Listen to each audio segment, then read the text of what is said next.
Good morning, everybody, and welcome to Living Astrology with Janet Hickox. You can tell Mercury is getting ready to retrograde, I swear, because I couldn't get my camera to work. I restarted my computer and it is now working. I don't know why or how that happens, but it's working. I forgot my coffee. I made it. It is sitting in the coffee maker. So grab your cup of water or your coffee or your tea, whatever's at hand. And let's talk about astrology for the weekend, shall we? I hope you guys can hear me because my headset feels weird because there's sound, it's noise canceling. So someone just say, "Yeah, I hear you," that kind of thing. So here we go. Another wonderful Mercury retrograde in Janet land, where it always seems that my technology just doesn't want to do what it's going to do. So just beware, everybody, that is happening, right? That is happening. And yeah, I have had to practice patience many times this morning, right? My son's birthday is this coming weekend. Actually, it's next week. So we're heading over to the islands this weekend to visit him. And the ferry system in this state is such a mess. And on the 2 days prior to every sailing, they release new reservations. So you get into the reservation system, and it took me from 7 a.m. until 7:45 my time to get a reservation for a ferry. It's ridiculous. Thank you for letting me know you can hear me, Debbie and Terry.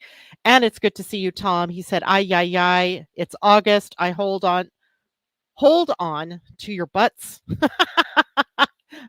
Love your Leo cover. I know, I love that design. Asa actually made that graphic for me for last year when the sun was moving through Leo. And when I was searching for Leo graphics to make up that cover, that popped up and I went, why not use that one? I love it.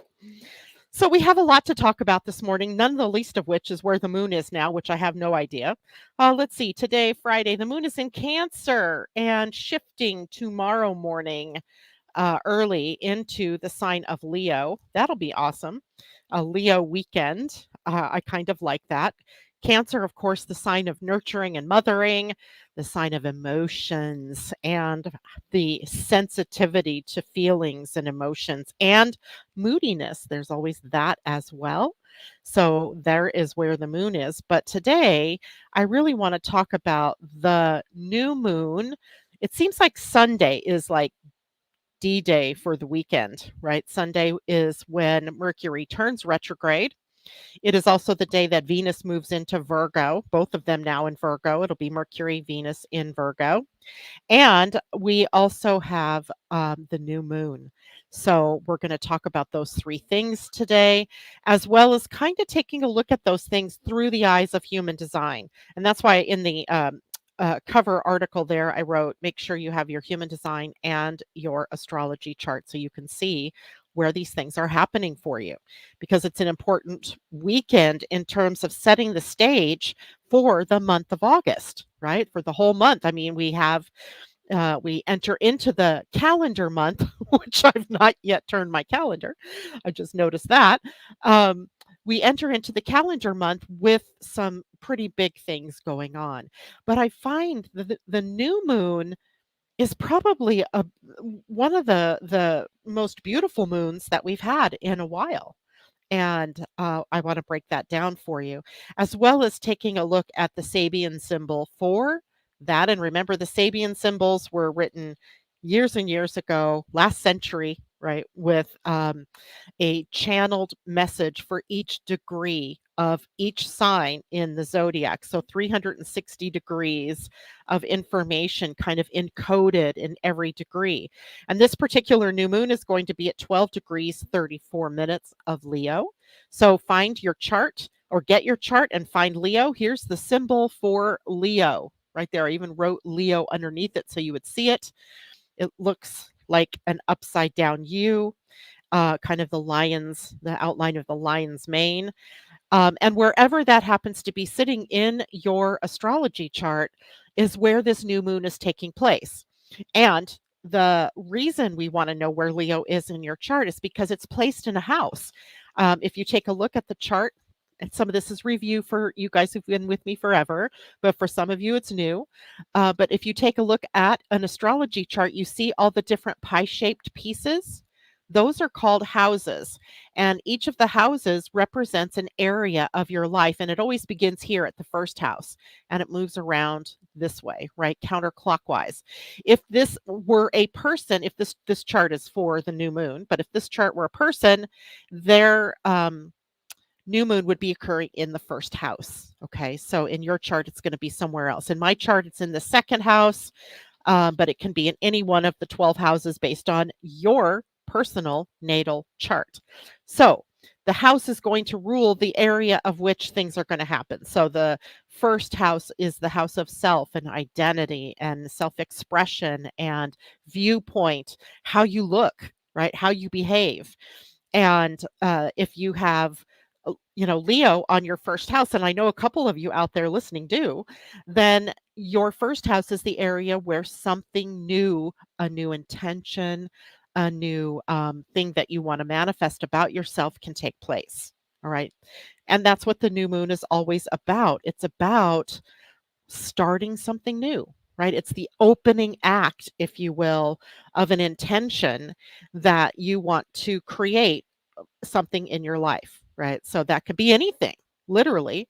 And, Leo is a sign that is ruled by the sun. So we have a lot of power in these intentions. So it kind of like tells us we have to be very careful what we wish for, be very careful what your intention is. And more than that, not just what is the intention, but what is it that you're actually focused on with your mind? Are you setting an intention, but you hear yourself saying that ain't going to happen? Because if so, that's a cross purposes kind of intention. And literally, it isn't going to turn out the way that you planned. And there's something else to be said about this because I also noticed in our Pleiadian-Earth energy or astrology that the new moon falls on 10 planting. Now, planting energy is seed energy. So it's really a good day, energetically wise, here on Earth for planting the seeds for something new, right? Putting like the seed in the soil, doing all the things that you need to support its being able to grow into a full blown idea or full grown plant if it's a seed of a tree or a plant, right? And then it's a 10 day. It's a universal 10. That is the energy of manifestation. And what Pia has told us many times about the 10 is it really depends on what you're focused on, how that intention is going to show up, right? So it's a double whammy here of energy for planting the seed, staying focused on what you want, being in the positive, in other words, seeing it happen before it happens, right? There's this whole idea of really tapping into what could be and the possibilities as opposed to what is. Because in the beginning, what you want or what you desire really isn't there except in your mind or in your imagination or in the words that you speak, right? Because the words bring it to life. All right. So let's take a look then at what a Leo new moon could mean for us. And then we're going to look at it in terms of the Sabian symbol and the human design gate that it happens to be sitting at. Okay. So, first of all, let me say good morning to everybody that's out there. Good morning, Debbie Tibbetts Tumiel. Great to see you. Tom, I'm so glad you're with us. Terry, I'm so glad you're here. And Soul Strategy Therapy, that is our guest. Good morning. Good to see you. And Debbie says, still no AC. Oh my gosh, girl, how are you surviving that? I hope you have like portable ACs maybe that can help. Oh, yeah, yeah. Or go to a hotel. Although that's kind of pricey, I'm sure. Asa, good morning. It's great to have you with us. J-Lo, hello to you, my friend. Great to have you here. And Asa said, this is my natal new moon in Leo. I love it. Sunday, J-Lo says, is my 6/2 emotional generator birthday. She will be 20. Woohoo. Happy birthday to her. Christine Buckingham, good morning to you. So We've got all the niceties out of the way and the recognition of all you out there and whoever's listening but not really in the chat. Good morning. Welcome. Okay. New moon in Leo. So this is a very dynamic new moon because it's not just the new moon. It is, which the new moon in and of itself is lovely, beautiful, wonderful. Leo is full of life, full of direction, full of self expression, but it's also placed in a sextile to the forming Jupiter Mars conjunction in Gemini. Now, Leo and Gemini are energies that are harmonizing with one another, right? The idea generation of Gemini meets up with the expression energy of Leo, and things move along quite nicely. Thank you very much, right?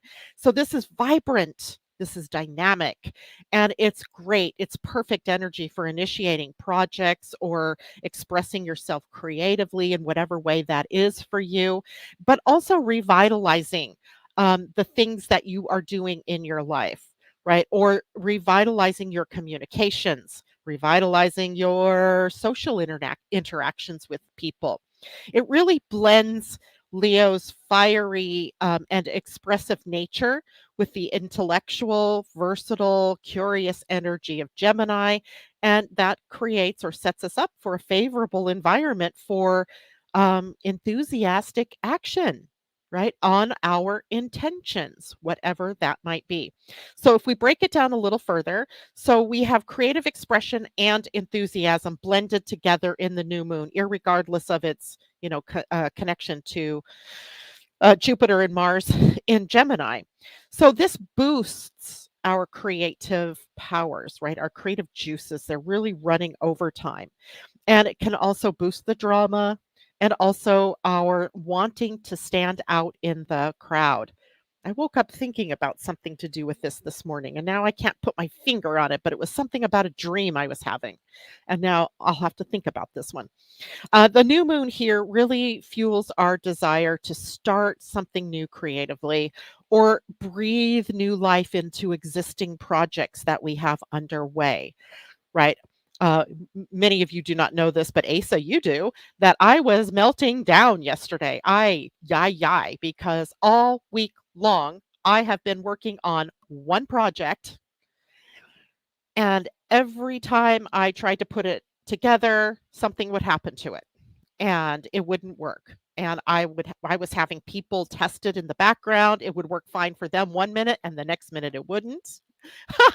And the people that were helping me with it are completely over in the country of I think it's Germany or somewhere over there, and there's this time lag, and it would take hours in between a problem developing and me getting a fix for it all week long. Totally frustrating. But this morning, it's all fixed. It's working. It's like breathing new life into a project that yesterday I told Asa, I'm done. I'm done. I'm not working on this no more. Nope. Not playing with this.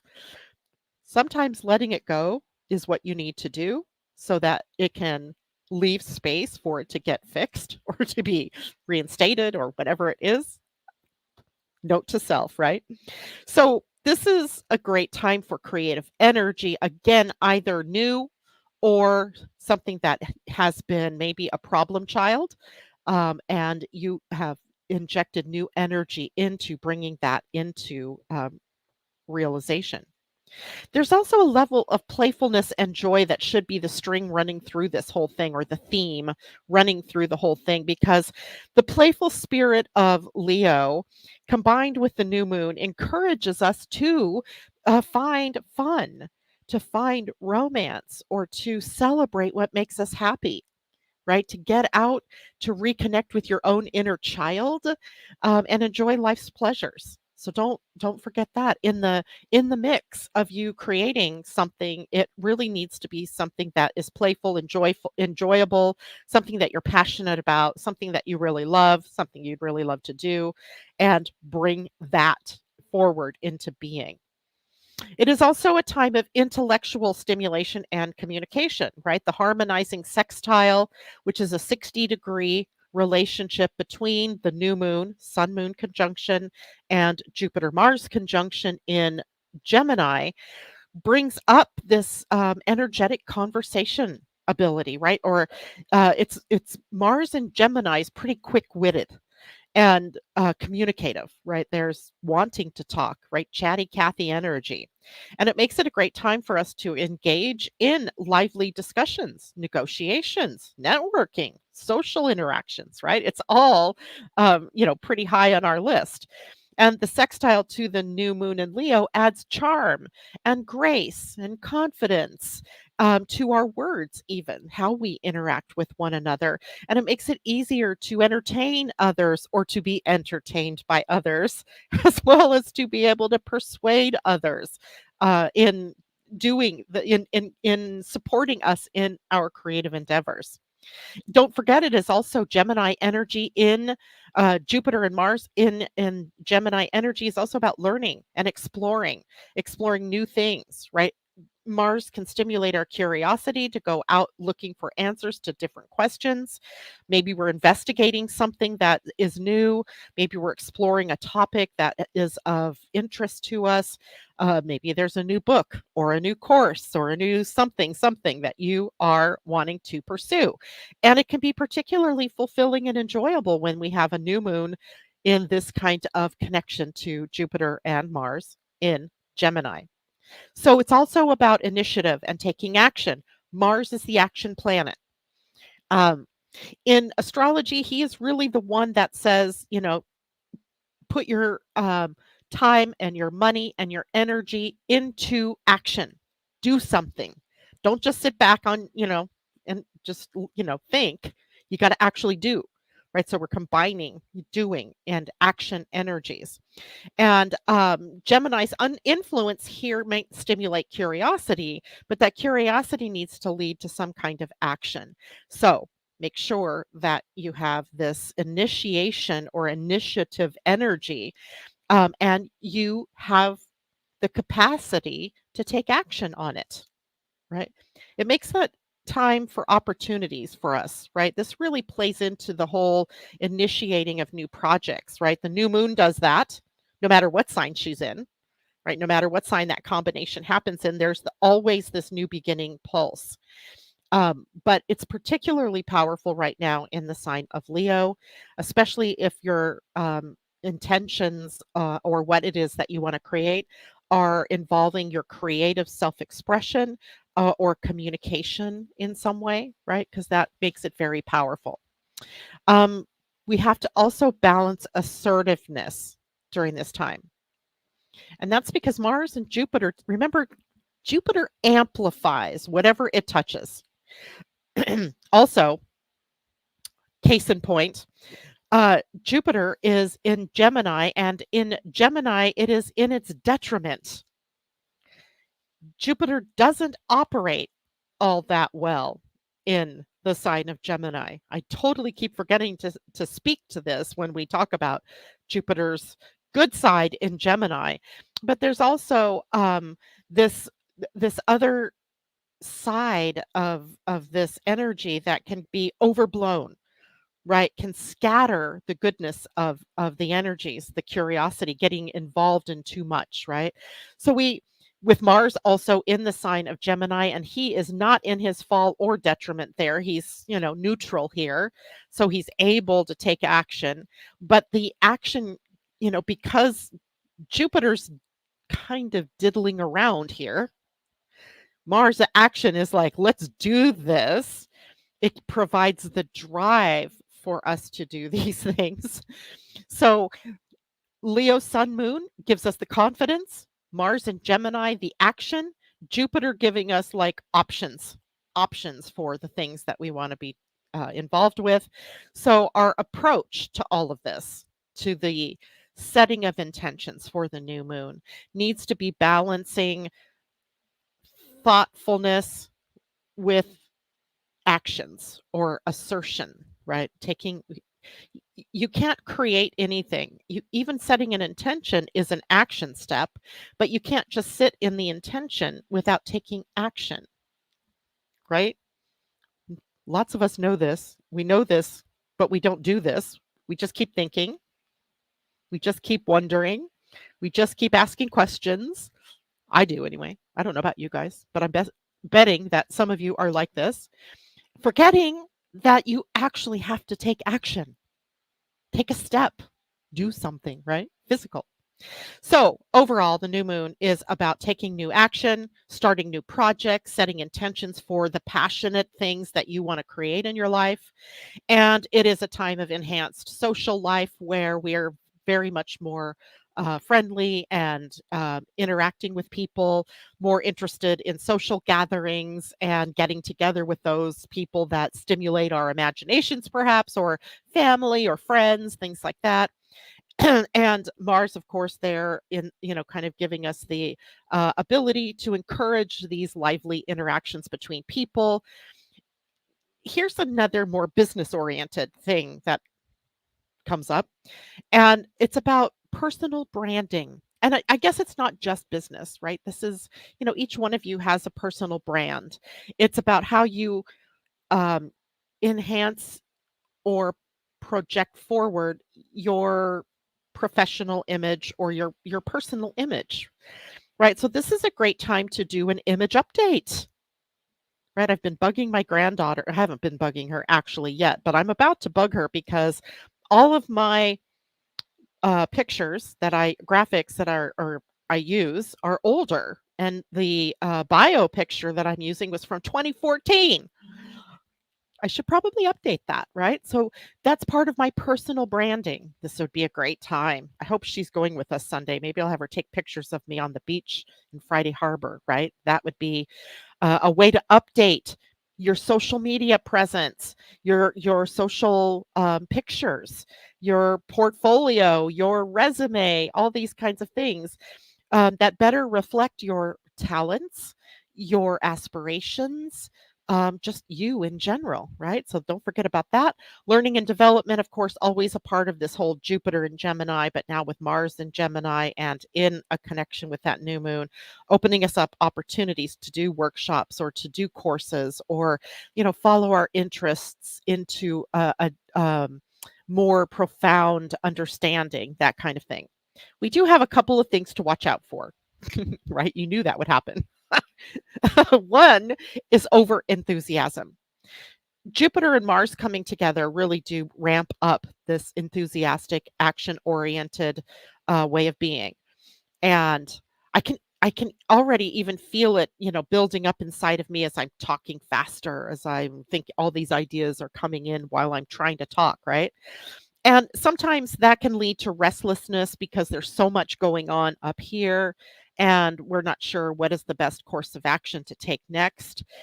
Sometimes then we can estimate our energy, our time, our resources, taking on too much, committing ourselves to too much from a sense of over enthusiasm, right? I'm excited, I can take it all on, right? Except, can you really? Right? Or, even if you can, should you? Is that really real for you? So watch out for that. And Mars and Gemini can help Jupiter scatter our focus and our energies across too many interests. So try to, channel that vibrancy in a specific direction, into a productive pursuit rather than just letting it, sit around and percolate in your head, or worse yet, dissipate. Right. So we want to be able to take action. So take that fiery energy of the Leo new moon and the intellectual agility of Jupiter and Mars and Gemini, bring them together and start something new, right? Set a very powerful intention for something new, something that requires both your brains and your boldness, your courage, and action, right? Bring all those things together, right? Inject some fun, inject some passion, and this should be an awesome moon for you. All right. Questions. Let me take a look real quick. Good morning, Teddy. And Asa says, good idea. I'm not sure what we're talking about. Nope. Eighth house, Terry Lee Strauss says, that must be where Leo is for you. And that would mean for you, Terry, the eighth house is the house of death and rebirth. So I usually find that house to be a transformational sort of place, a legacy almost, like we tend to want to focus on what's left behind as if we passed away today. Like if I were to die today, what would my eulogy look like? Right? So sometimes that helps us get perspective on the things that we've really desired to do, and or to be. More importantly, who do we really want to be, so that when that eventuality happens, we did as much of it as we could, or we became who it is that we wanted to be. But it is also a house of money that comes to you from other sources, like a spouse's income, or tax refund, or lottery winnings, or inheritances, things like that. So that's where yours is. Thank you, JLo, for that reminder, because I am so bad at self promotion. If you are listening to this video this morning on YouTube, please hit the thumbs up button and subscribe if you haven't yet subscribed to my YouTube channel, Living Astrology. And if you want to, you can also hit the bell, and the bell will tell you notifications for when I am on air. If you are watching me this morning on Facebook, hit the whatever button it is. I think it's like. Hit the like button. And in all cases, share with your friends and your family, anybody whom you think might be interested in astrology and human design. And thank you very much, JLo. Catherine Worcester, good morning to you. She says, happy to be here. Now, let's do something a little different now with this new moon. Before I launch into the human design aspect of it, I want to read to you what the new moon is about in the Sabian symbol. And the Sabian symbol here is really giving us kind of insight into human design, right? That's what I saw. And, by the way, this stuff was done like in the 20s or the 30s, and the 1920s, 1930s, like 100 years ago. Wow, 100 years ago. And yet, so there was no human design at this point, right? So the authenticity of the system, right? This is the astrological mandala, which is by Dane Rudyard, but is really the same thing as the Sabian symbols in this case. Um, it adds authenticity and an air of authority to both human design, astrology, and the Sabian symbols. So let's do this. In the Sabian symbol, so this would be for the placement of the sun and the moon, right? So they're both in the same degree. And it says, an old sea captain rocking himself on the porch of his cottage. So literally, that would have been the picture that the channel person was seeing for that degree. Okay, so an old sea captain rocking himself on the porch of his cottage. The keynote here says, the quieted mind's recollections of crises and joys long past. Now, let me remind you where the sun is this week in human design. It's in the gate of retelling. It is in the gate of maybe historical stories, right? And here's what this says. The sea captain has steered the ship of his ego consciousness through seas and storms, maintaining the integrity of his individual selfhood while in close contact with the collective unconscious. Now retired, he may try to distill wisdom from his many experiences and from his victories over elemental forces. The swing of the child consciousness has now become a rocking chair from which one can contemplate past as well as present scenes, gently moving as waves roll over the shore. Peace at last. And the key word for this entire degree is called quiet recollection, right? Quiet recollection. So now let's apply that quiet recollection to what we know about the placement of this new moon at the gate 33, called retelling in quantum human design. And I'm going to share a screen. Hopefully I have that open because I was messing around with something behind the scenes. Let me bring that up. Oh, I closed the window. Okay, hold on. So I need to go into the program that allows me to share a chart presentation with you. And let's do that real quickly here. I got to go back to Chrome. I was in Chrome. Here we go. Sharing my screen. The window. Chrome tab. There we go. So you guys should be seeing a sort of blank human design chart at this point in time. And I'm going to click into the throat center, which is where the gate 33 sits. So here is where our new moon is, the sun conjunct the new moon. Now, what do we know about the throat center in human design? You've probably heard me talk about this many times, and if you haven't, let's just review.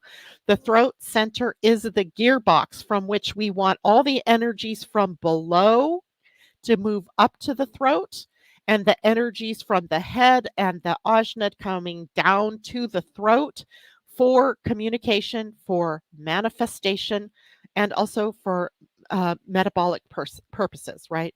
The being able to bring and to be able to use energy for creation. That's what metabolism is all about. So the gate 33, where this is happening, is called the gate of retelling, and it offers us a profound opportunity for reflection. Exactly what that Sabian symbol was giving us. It is also about transformation in terms of how we communicate. It's on the communication center, right? The throat center. And it's associated then with the action, with the manifestation of ideas into reality. And also, backing up a step, the communication of said idea outward from us to the world, or spoken through an intention perhaps, that will bring the idea into reality. But it's also the manifestation, the actions that we'll take to get there. So in a way, the 33 energy in traditional human design, I think, was called privacy, or it was called withdrawing, something like that. It was really a very powerful time when the sun went here to reflect on past experiences. Still is. And then later sharing the wisdom that we've gleaned from those experiences with others. So it's not just about I think, I ruminate, I consider, I review, I reflect, I become, more introverted. It's really about where I take that information and then I share it with others, right? So the stories that we tell. And in quantum human design, then the name retelling comes into play here, because it's not just about, okay, yeah, this happened, right? I lost my job, or I had to move, or, I lost a loved one. But that's the experience, and it happened likely in the past. So, what is the wisdom that you've now learned from that experience? That's what you want to share with people. Why? Because there are common experiences that we all share, right? We don't all share the same thing at the same time. So there's all of these different opportunities for things that we have experienced in our lives. And we come into contact with someone perhaps who's just lost a loved one, or someone who's just had their job change, or has to let go of something that they really love in order to do something else. And those are common things. And what we can do then is share from our own experiences and help them in the retelling, the reframing of their own stories. But it begins with the reframing and the retelling of your own stories, right? So your own stories. And that takes time for reflection, time to withdraw, time for introspection. And since the new moon, which is at this gate, is a time of new beginnings and setting intentions and planting seeds, it's important for us to pull back a bit from the everyday busy, busy, busy, to reflect on what we've learned and or of what has occurred in the past or in the previous cycles of time that we've been in. And that might be just since the last new moon. It might be since this time last year when the sun was again at this gate 33. So it's a time for gathering your personal insights, for understanding the lessons that life has presented you, and then forming an intention that includes the reframing or retelling of the old stories. I hope this makes sense to everybody, because this is everybody experiencing this. Now, some of you may already have the gate 33 defined in your human design chart, and that's okay, right? Whatever planet you have there is, flavoring, if you will, the nature of this energy of withdrawing and reflecting and so forth. But now you're adding the new moon here. So it kind of ramps up that energy a titch for you, right? Because now it's kind of multiplied in its influence. If you don't have that gate normally defined, then this is new energy for you. And it may take you into territory that you're not always very willing to go into or you don't naturally fall into, giving you this opportunity for time for privacy, for solitude, and maybe processing through your thoughts and feelings.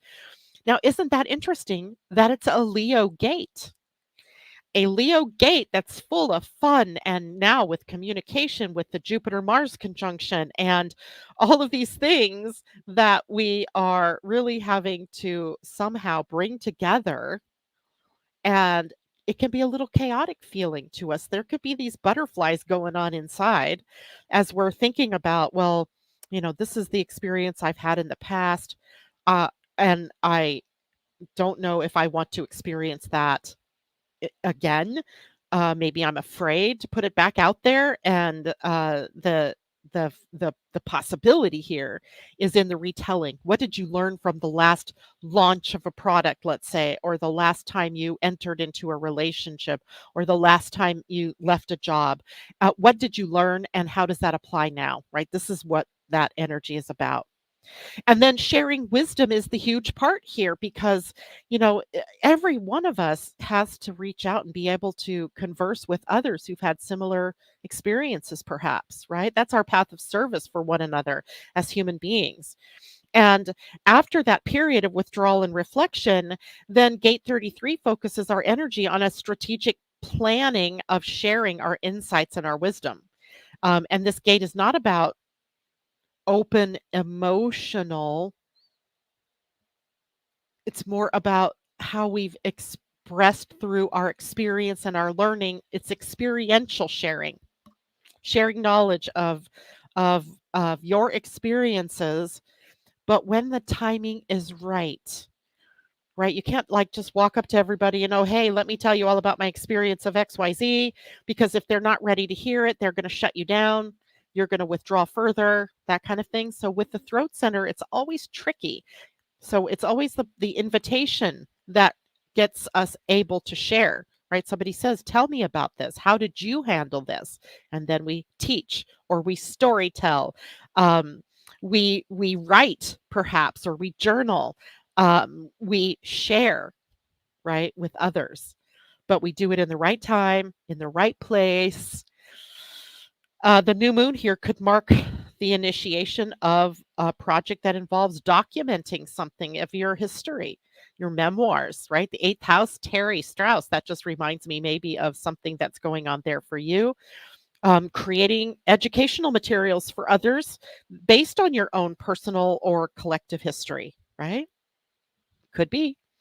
It is personal growth time, right? There's that aspect of this. It's transformational energy, but through understanding, right? Understanding the trajectory of this experience or of your experiences, and understanding the past and the lessons it holds for you, and then how that has contributed to your personal evolution and your maturity, right? Not just how it pained you or how it sucked, but how that has contributed to where you are now, who you are now, how you reflect yourself out into the world. And then it also is about completion, interestingly enough. So we're combining completion in with a new beginning, but that completion might be about closure, bringing closure to something that has pained you, bringing closure to something negative that allows the space for what could be, right? It's a new moon, so it's all about the possibility.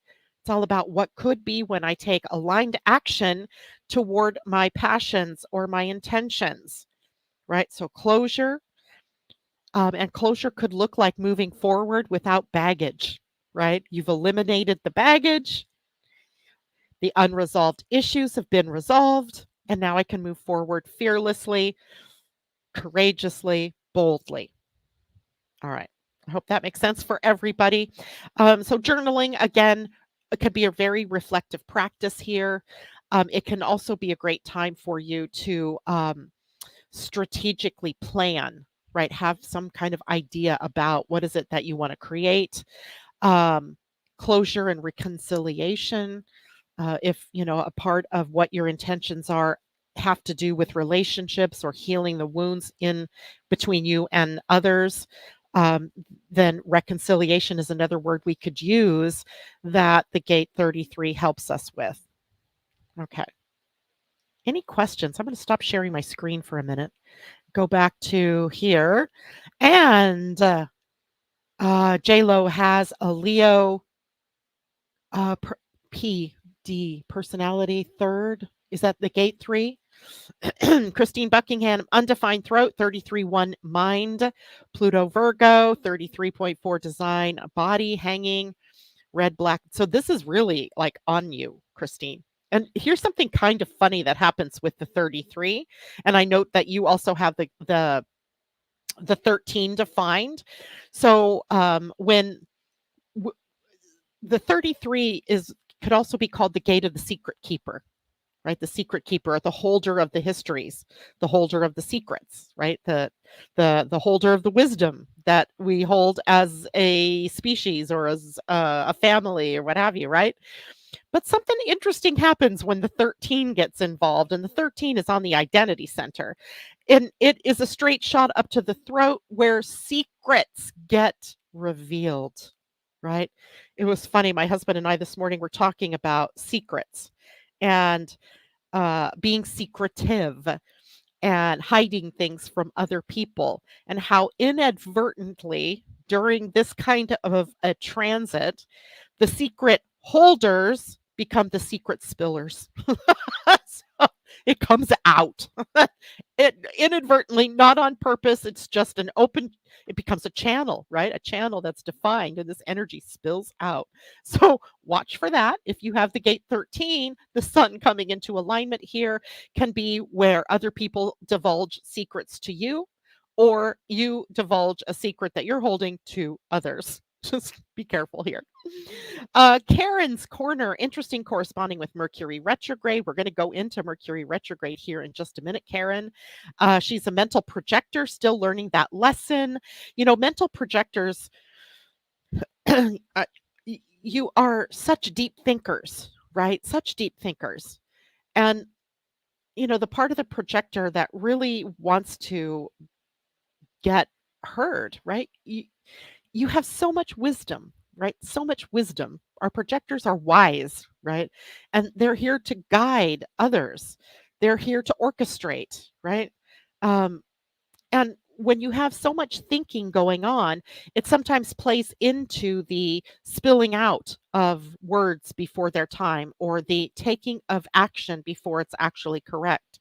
So, you want to be very careful. And I understand that a transit like this can be very disconcerting because it's so passionate and activated. And just remember, as a projector, wait for those invitations, because your energy is precious, right? And it needs to be used in the right way at the right time with the right people, just as your insights, your wisdom needs to be shared with the right people in the right time with the right opportunity. Okay, off soapbox. Chester's mom, good morning. She is a manifester, fire starter, a double Gemini, Sag rising. Woohoo! Lots of energy available for you this weekend. J-Lo, houses in the design of the genetic matrix. Oh, gotcha. Okay, I see now, J-Lo. Jolie, good morning to you. Christine Buckingham, people divulge to me lifelong secrets. That's because you have planets that are connecting those two, right? Something at 33, something at 13, and you have it, right? There it is. Okay. So we talked about the new moon in the sextile to Jupiter and Mars. We talked at that.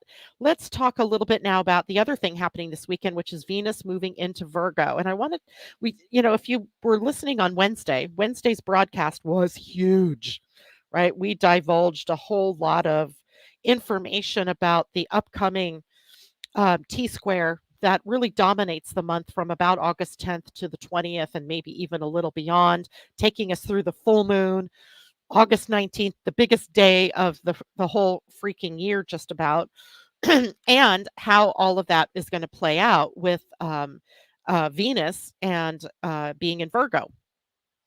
So I wanted to talk about what does it mean when a planet's in their fall, because Venus is in her fall in the sign of Virgo. So a planet has four different places it can be. Strengths. Let's think of them as strengths or weaknesses, right? Um, a planet can be in a sign it rules, in which it's called domicile or home. It's in its own home, and it's a planet showing up as we expect it to show up. So when Mercury, for example, is in Virgo, we expect it to show up with analytical thinking, with perfecting, with being able to speak clearly and strategically, that kind of thing. Um, a planet can be in detriment, where a detriment is when the planet is in a sign opposite of its rulership. So Mercury would be in detriment in Sagittarius, the opposite sign of one of its rulers, right? Um, and it behaves unexpectedly there. And that's the detriment, right? And it can be where, we have a planet that's in detriment, and we say or do things, if it's Mercury, for example, at the wrong time, bluntly, honestly, and somehow we feel shame because we've expressed in the wrong time, and many other things that can happen. Um, but there's a need here for us to balance, right? The good traits, the home traits, and the exalted traits of the planet with the detriment planets, right? So all the traits have to come into a balance, right? Now, a planet in exaltation is a planet that is operating sort of magically, right? Things happen with ease, just magic, right? It's happening. The whole planet is operating easily in that sign. It's sort of the merging of the energies of the planet and the energy of the sign coming together, and they work awesomely. So, for example, when we're talking about Venus, because Venus is in her fall in Virgo and she's exalted in Pisces. Right. So we have that idea that Venus operates really well in the sign of Pisces. In the fall, which is what we're going to talk about next here, a planet struggles to find its expression. To really operate, it has to find creative means in which to, or an interesting way to be able to use its energy. So it shows up very differently. It has to be wise. So, for example, Mars, who's in its fall in Cancer, could be having to look for creative ways to express emotional energy, because it's hothead, right? Mars is hot-headed, and in Cancer, which is more comfort seeking and nurturing, he's got to find a way to dampen down that vibrant, aggressive almost energy in a way that can be caring and nurturing. So you might think like Mars would take on mama bear characteristics, perhaps, if he was in his fall. So, what kind of characteristics might Venus take on now that she's moving into Virgo? Well, that's our question, right? Because she's going to be in Virgo for about 4 weeks, 3.5 to 4 weeks. And so the expression of those Venusian qualities of harmony and love and beauty and values take on a more practical, discerning, service oriented, perfecting tone, right? So sometimes the la beauty has to be more perfected, and we emphasize, or Venus emphasizes, the more modest and reserved nature in this particular sign, the nature of affection, along with a focus on serviceability or usability or functionality over flamboyance or showiness. We have this Leo energy, the showy, more passion, and then Venus moves into Virgo the same day as that new moon in Leo, taking us in a completely different direction here. So now this can be an excellent time still for beginning new projects, but we have to understand that we have to be more deliberate in what we do while Venus is in Virgo. And we also want to make sure that we're being practical in the way that we are using this energy. And we have to be discerning in our relationships, in our finances, in the creations that we make. Um, Venus and Virgo, where was it that I watched this? I think I saw a video somewhere of this woman. the Venus representation, right? And as a woman wearing glasses and a science like white lab coat. That's like this perfect thing, right? Where we have this whole logical thing that needs to go on, the whole analytical thing that needs to go on, the strategic thinking that goes on while Venus is in Virgo, or needs to be going on while Venus is in Virgo, but without the nitpicky, perfection seeking, critical judgmentalness that can also be present. So it should be pretty interesting. So, one of the things that we want to watch out for is going to be that perfectionistic tendency, especially as it relates to our relationships. We don't want to, nitpick our loved ones to death. Watch out for being, too perfectionistic. And that can lead to feelings of inadequacy within yourself or within others, right? If you're not able to see the perfection in what is at the moment, then it can make you feel less than confident and less than capable. So watch out for those kinds of things. But now Mercury is also retrograde in Virgo on Sunday, like Sunday, big day, right? And he's retrograde in Virgo from August 4th until the 14th or the 5th, depending on where you live, right? On the West Coast and the Mountain Time Zone, Central Time, no, Mountain and Pacific, it's on the 4th. And for everybody, Central Time eastward, you will have it on the 5th. Either way you look at it, to the 14th, while Mercury is in retrograde in that sign.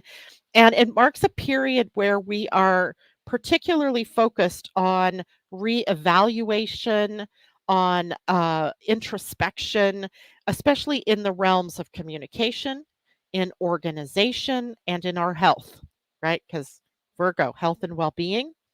And given Virgo's affinity for details, um, and precision and for efficiency, this retrograde period can really highlight issues related to those places where we've let the details slip by us, um, prompting us to have to revise or to review or reevaluate things. And it can lead to things looking a whole lot better once Mercury turns direct, but during the retrograde, it can be very disconcerting. It might feel like you have to redo things as you're going along here. So the Mercury retrograde is always about review and refinement, especially in Virgo, right? Especially here because we have an ability to be more discerning. We have an ability to be more detail oriented, right? The details, if we slow down the Mercury thought processes, then we can see better what it is that we're missing or what direction we need to go in. And this can help us optimize the processes that we're engaged with, right? The process of creating something, right? So there's always the stepwise progression in anything that you create. So this helps us to be potentially be more clear and more organized in how we approach that, even more strategic in that. It also is a time for us to think about our health in terms of our routines and to spend some time considering how much screen time perhaps that we're engaged in, or how much time we sit versus how much time we're up and moving, how much whatever food or drink that we're putting into our body versus how much we really need or should have in our bodies, what are the toxins in our environment. So many things, right, that have to do with our health and our wellness, but also our healthy routines, right? The routines that we're engaged in. So this might lead us to, develop new routines over the course of time. And of course, this is all about critical thinking, problem solving. Mercury retrograde is already taking us into the introspective, into the inner thinking, but also then gives us access to new ways to solve problems, right? Because Virgo's attention to detail, might spot errors quicker, right? Or projects that we overlooked might come back at us. That's always the thing with a Mercury retrograde. The past comes back, and sometimes it's haunting, but other times it's like, how can I redevelop this? How can I take a look at what I left uh, out doing before and maybe resurrect it in some way for use now, right? It's really giving us enhanced problem solving, and careful analysis can help us with that. But if we get stuck in the analysis, then it becomes analysis paralysis. That's also not a good thing. And I just want people to avoid getting stuck in that old Mercury retrograde thinking that says, I can't do anything during this period of time, because that's simply not true, right? If you're going to do things, what you want is the critical eye to the details to make sure you crossed all those T's and you dotted all those I's and you spelled those words correctly, or you made sure that, if you were doing a 5-step program, that you didn't leave out step 3.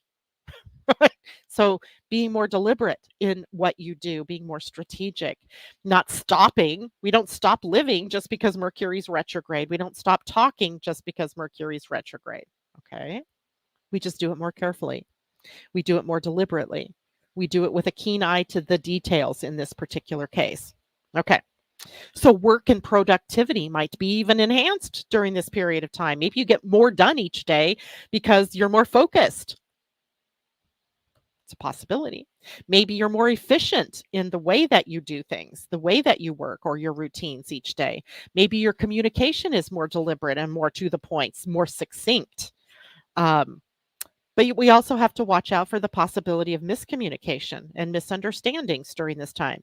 Not everybody's listening to this broadcast today, although they should, and knows how to make sure that what they say is what they really mean before they say it, right? Or before they write it. It might be a time to, delay signing new agreements. And I'm watching this excellent timing of my brother-in-law move with signing a new apartment agreement and or a lease agreement, and hoping and praying it's all done before. I know it is. It's done already before Sunday, right? Where signing an agreement there could be a little tricky. We'd have to really watch the details there. So challenges to watch out for: being overly critical, right? We don't want to hurt people's feelings by being overly critical or overly perfectionistic. Watch out for expressing dissatisfaction about what others are doing, that kind of thing. Just be careful there. Analysis paralysis, I think I already spoke to that. Watch out for technical glitches. Yes, I love those. Not. But prepare, right, for those potential issues. Good thing this morning that I actually logged in 15 minutes early to discover there was this issue going on with my camera. Watch for scheduling conflicts, things like that. The details, right, that we might have overlooked. Okay. Let's see. Questions, everybody? Mercury RX, Tom says, straighten those pictures. Indeed. Totally Mercury combustion Sag, laugh out loud. So me, that's Karen. Venus and Jupiter in Libra, my first house of self. That is for Jolie. And that, certainly Venus, the next stop is Libra, right? So that happens later in the month of August, just in time for some of the tenseness of the things that happen from August 10th through the 20th. Let's draw a card for our new moon before I leave you. And I'm going to draw from, oops, what did I do? Here we go. The Wisdom of the Oracle by Colette Baron-Reid, because I love the idea that wisdom is inherent here, or in the name, right? We're wise. We're looking for wisdom. We're looking for the best use of the new moon energy. And it says, time to go. Time to go. Number 45, which is a 9, which encompasses endings, embracing the completion aspects. I don't know that we've ever gotten this card. Time to go. Where are we going? Okay, so it says, and it came out right side up, and the essential meaning of the card is endings. Completion. Walking away from something because there is nothing else to learn or experience, which, by the way, leaves it open for something new to come in, right? You are at the end of one journey and have not yet begun the next. This is the moment to bless your experience thus far. Take stock of what you've learned. It's time to move on to new experiences and a new way of being. There is nothing left for you to do, be, or experience in your present circumstances. Take the risk and move on even if you need to be in transition for a time. Your destiny is calling you. Hmm. I'm also going to read the prosperity message because in this deck, you have the general message of the oracle, you have the relationship message of that card or that oracle card, you have a prosperity message, and then if the card comes out upside down, you have a protection message. So let's read the prosperity message. This message is clear. The path you've been on with your work, creative projects, and business alliances have come to an end. You will not find the success you desire by continuing with what is now in front of you. This is an auspicious sign because there is no choice that will benefit you other than risking stepping into the unknown. It is time to walk towards something new. This card also pertains to the more neutral concept of completion. You've finished your tasks and can rest assured that this ending will open up a powerful new avenue of opportunity, even better than any you can imagine. You have done all you can. Now trust that spirit keeps the plan moving forward. Fortune requires you to conclude this chapter of your life. And remember that when you close one door, another opens. Wow. Profound, right? All right. Time to go. That is it for me today. Thank you all so much for joining me. I will be here on Monday when we'll take a look at the week ahead, including the new Human Design Week, the week of general leadership. Should be an interesting one. And that's it for me. Take care. Bye. Bye for now, I mean.